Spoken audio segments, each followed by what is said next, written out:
शिव के शिष्यता का रंग, एक ऐसा रंग जिसको जिसने भी देख लिया फिर उसी का होकर रह गया। लाली मेरे लाल की जित देखो तित लाल। मेरा जो प्रिय है उसका रंग लाल है, कहती है। जहां देखो वही रंग दिखता है। लाली देखन मैं गई, मैं भी हो गई लाल। जो शिव की बात किसी भी बहाने करने या सुनने पहुंचता है उसका मन भी उसी रंग में रंग जाता है। हजारों वर्ष से ये दुनिया, ये सृष्टि चल रही है। प्रतिदिन असंख्य लोग पैदा होते हैं और उनकी मौत होती है। लगभग सभी मानव जाति में रहने वाले लोगों का, उनकी उम्र जो होती है 60 से 70 वर्ष या 80 वर्ष होते होते खत्म ही हो जाती है। बहुत कम लोग अब 100 वर्ष या उससे ज्यादा हो पाते हैं। एक बार साहब ने कहा, उपवन में हम लोग बैठे थे, उन्होंने कहा कि मान लो एक व्यक्ति का जीवन अगर 70 साल का है, शरीर का जन्म हुआ है शरीर का, तो मृत्यु होगी शरीर की। उन्होंने कहा कि इस शरीर की अगर एक उम्र हो 70 साल, तो 70 साल के जीवन को जीने के लिए वो क्या क्या करता है, क्या क्या जतन करता है। तो हम लोगों ने कहा कि वो अपने जीवन यापन के लिए, अपने जीवन को चलाने के लिए काम करता है, परिवार देखता है और सबकी व्यवस्था करता है। तो साहब ने कहा, अच्छा एक व्यक्ति एक बार में एक ही घर में रह सकता है, एक बार में वो एक ही कपड़ा पहनेगा, एक बार में वही 2-3 रोटी खाएगा, इससे ज्यादा तो नहीं। अगर जेवर पहनेगा तो एक बार में कोई महिला कितना जेवर पहन सकती है? एक। हम लोगों ने कहा जी। उन्होंने कहा कि एक शरीर के जीवन की जो यात्रा है उसके लिए तो सारे जतन किए जाते हैं, उसके लिए सारी व्यवस्था होती है। यहां तक कि इतनी ज्यादा व्यवस्था हो जाती है कि आपकी आवश्यकता से भी ज्यादा हो जाता है। आप देखिएगा कि किसी व्यक्ति के घर में खेती गृहस्थी सब भरपूर है, तब भी उसकी तृष्णा, उसकी चाहत, उसकी इच्छा कम नहीं होती। उन्होंने कहा कि रक्त बीज की तरह, रक्त बीज एक राक्षस का नाम था, उसकी कथा है कि उसका खून, उसका जो रक्त था, खून था, उसकी बूंद जहां जहां गिरती थी वहां वहां एक नया रक्त बीज पैदा हो जाता था। तो साहब ने कहा कि रक्त बीज की तरह मनुष्य की इच्छाएं अनंत है, अनंत है, खत्म ही नहीं होती। आप सोचते हैं कि आज आपकी ये इच्छा पूरी हो जाएगी तो कल दूसरी नहीं होगी, दूसरी होगी, वो पूरी होगी तो तीसरी होगी, खत्म ही नहीं होती है। एक की पूर्ति हुई नहीं कि दूसरी शुरू है उससे पहले से। उन्होंने कहा कि आप लोग आज के मानव में एक अजीब सी बात आ गई है कि वो खुद झूले पे बैठ जाता है और लोगों से शिकायत करता है कि झूला झूल क्यों रहे हैं, हम हिल क्यों रहे हैं, मेरे घर में, मेरे मन में शांति क्यों नहीं है। तो उन्होंने कहा कि शरीर में अंधेरा फैला हो, भौतिक रूप से अंधेरा फैला हो, तो आप बल्ब की रोशनी जलाकर उसको दूर कर सकते हैं, लेकिन मन में थोड़ा बहुत अंधेरा हो तो कोई गुरु भी दूर कर सकता है, उससे थोड़ा ज्यादा हो तो सदगुरु भी कर सकते हैं। लेकिन जब अंधेरा ही अंधेरा छा गया हो मन में, तो जगत गुरु शिव के सिवा अब कोई इसको दूर नहीं कर सकते। उन्होंने अपनी बात कही। उन्होंने कहा कि जैसे मेरे जीवन में मेरा मन इतना भटकता रहा, इतने जगहों पे गया, लेकिन लगता था कि कुछ मिल के भी मिल नहीं पा रहा है। क्या खोजता था मेरा मन? क्या चाहता था मैं।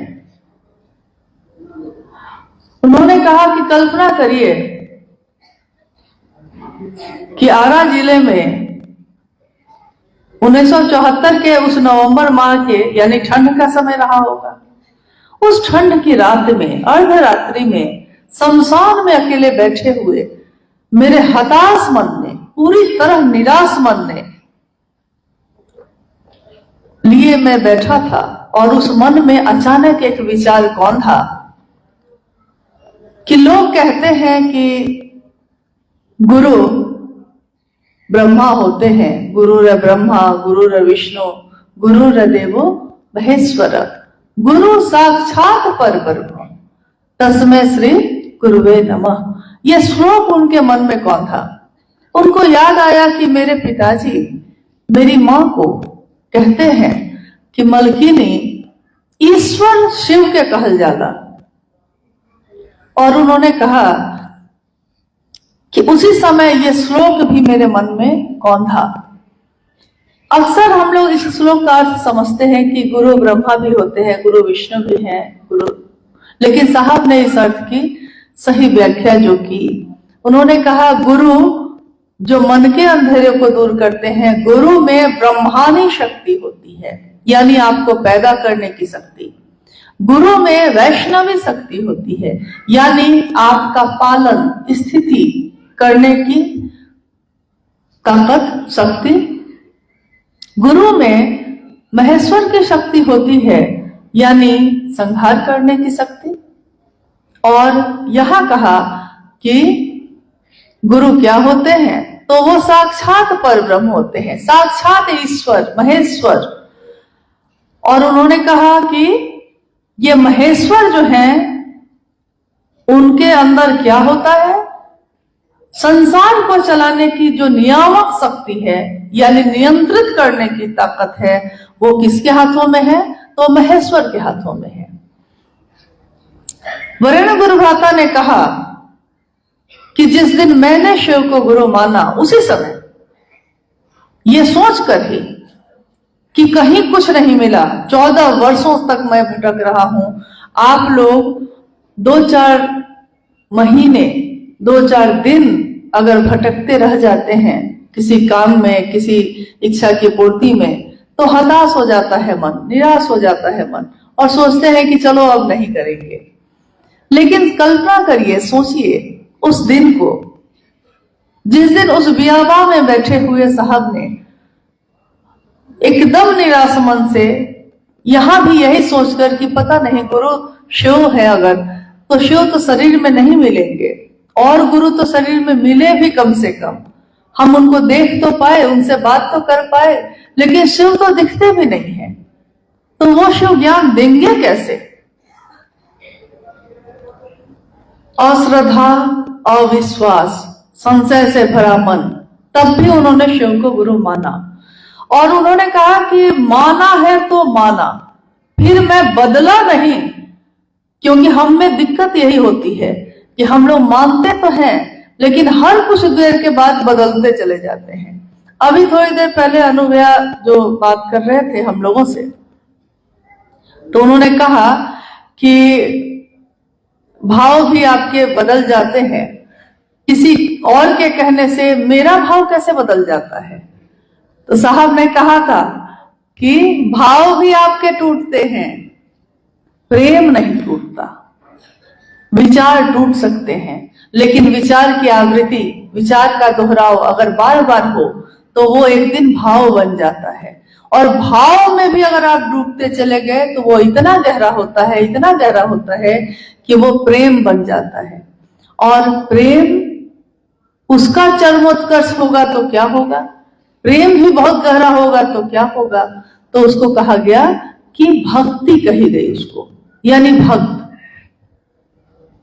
प्रेम ही ऐसी चीज है जो पूरी दुनिया एक तरफ हो जाती है और हम अकेले पड़ जाते हैं, तब भी हम बदलते नहीं। जैसा वरेण्य गुरु भ्राता साहब श्री हरिदानंद जी के जीवन में हुआ, उन्होंने विचार में ही शिव को गुरु माना, सोचा बस, लेकिन वो बदले नहीं। लाख दुनिया के लोगों ने कहा, लाख उनके खुद के पिताजी ने कहा कि महादेव महादेव करत रह, बर्बाद हो जाइबा।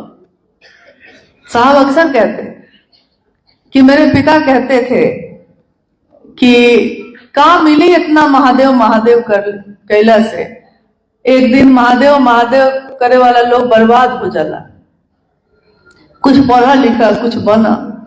तो उन्होंने कहा कि मेरे पिता ने कहा, तो मैंने उसका उत्तर दिया था कि बाबूजी, कोई जुआ खेल के बर्बाद होता है, कोई दारू पी के बर्बाद होता है, कोई किसी के लड़की या लड़के के प्रेम में बर्बाद